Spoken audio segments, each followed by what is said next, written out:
Pada hari ini kami dari kuasa hukum ya, tergugat 1 dan tergugat 2 hadir mewakili klien kami untuk menghadiri sidang mediasi ya, yang kemudian sidang mediasi ini dipimpin oleh Ibu Luciana Apang ya.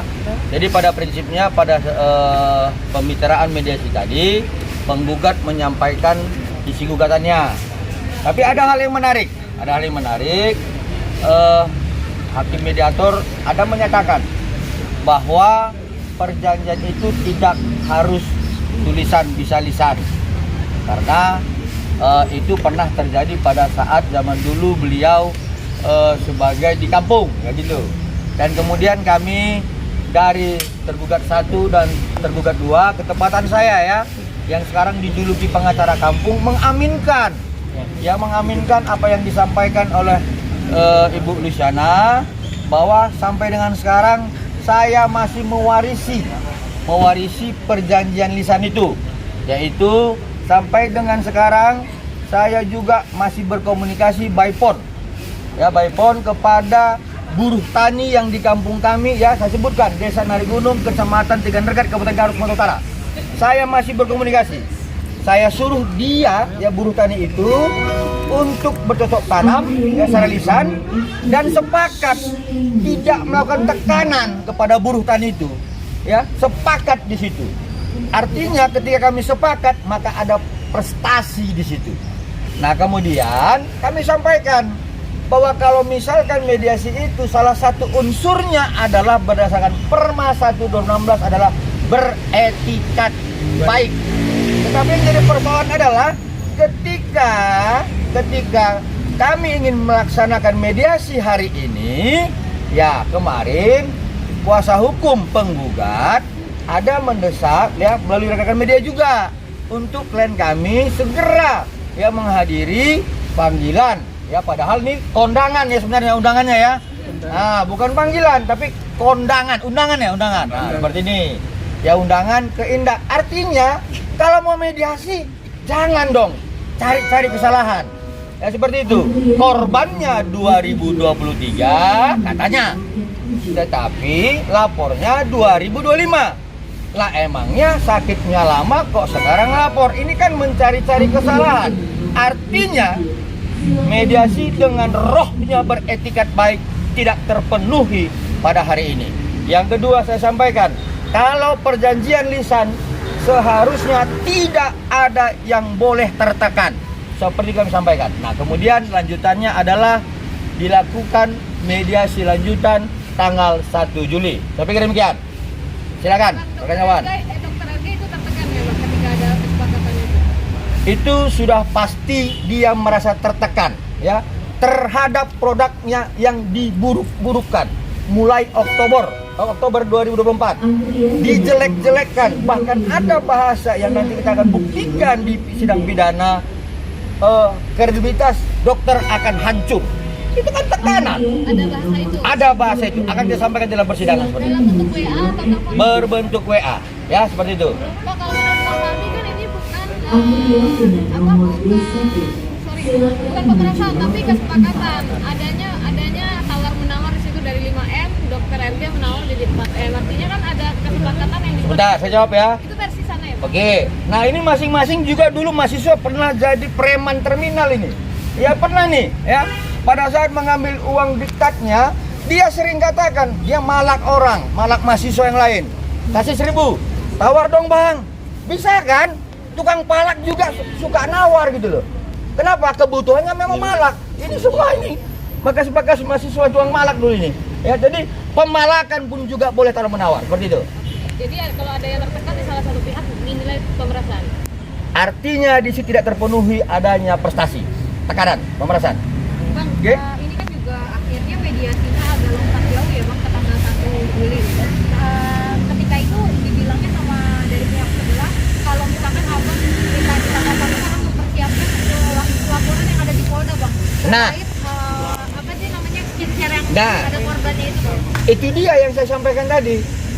Maunya mediasi mau baik-baik, tapi didesak laporkan klien kami. Kan begitu.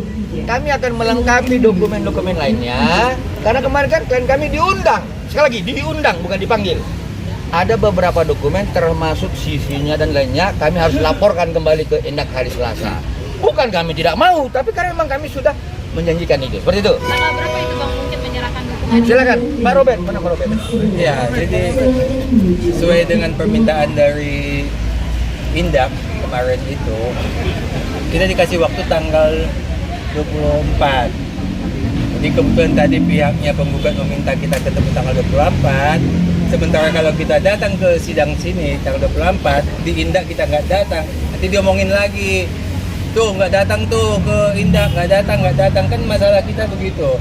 Ya sementara kita mau baik-baik mediasi, kita dijeblosin di Indak, nggak tahu mediasi apa jadinya kalau begitu. Ya, jadi kita masih ke Indak harus kita lengkapi. Kalau nanti di sana nggak, itu lebih penting. Ya, katanya nanti kalau nggak datang ditangkap. Ya kan katanya ditangkap, tapi lebih penting itulah daripada mediasi ini. Jadi kita minta dimundurkan lagi tanggalnya.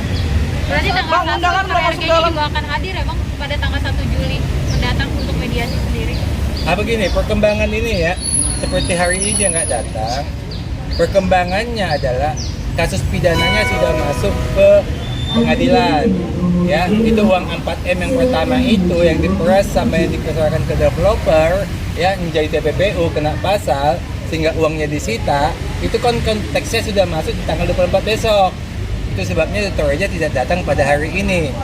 Dan juga kalau kita kalau kita melihat komen-komen yang ada di media ini, wajib datang ya. Nah, sementara dari yang ngomong wajib datang itu sendiri, prinsipalnya tidak datang. Ya, tidak sanggup mendatangkan prinsipalnya. Jadi menurut kami kalau memang tidak sanggup mendatangkan prinsipal, ya jangan menggugat lah, supaya kewajibannya tidak laksanakan tapi menggugat. Jadi mestinya dia siap. Pada saat dia tidak mampu mendatangkan prinsipalnya, kewajibannya tidak mampu laksanakan, jangan menggugat gitu. Tapi kalau dia menggugat, wajib datangkan hari ini. Ya, jadi jangan cuma bilang wajib, tapi tidak bisa mendatangkan prinsipalnya. Ya. Jadi Prof. Perdamaian, ya silakan Pak Surya. Jadi kami tegaskan bahwa klien kami Dr. Reja saat ini patuh dan taat atas peraturan Mahkamah Agung untuk melakukan mediasi.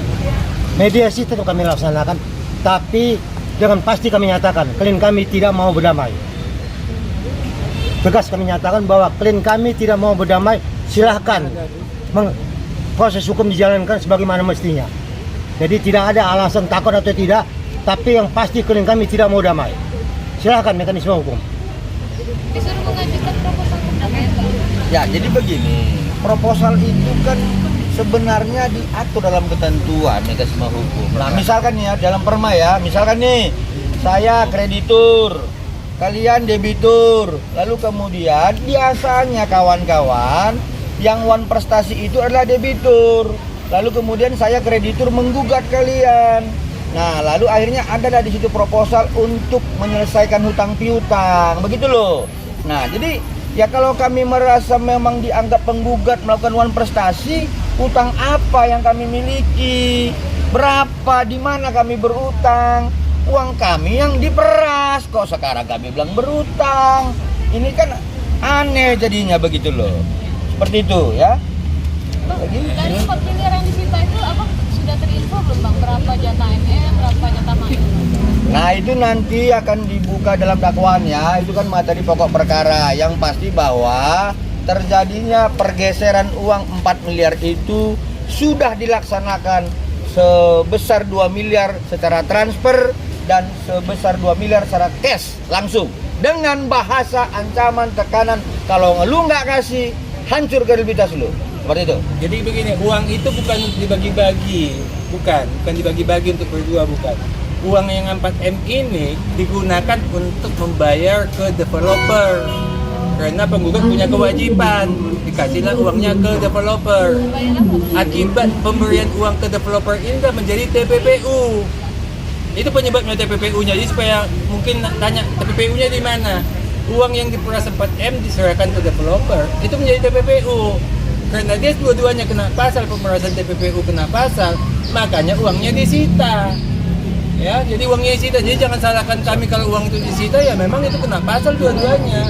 Jadi bukan dikasih ke Mail sama ke NM, enggak. Oh, transfernya ke itu Bang. Transfernya itu ada dibuat transfer not kita kepada PT Bumi Wasesa, ya. Nah, itu jelas ya. Mungkin penyidik menduga bahwa di situlah terjadinya TPPU, ya.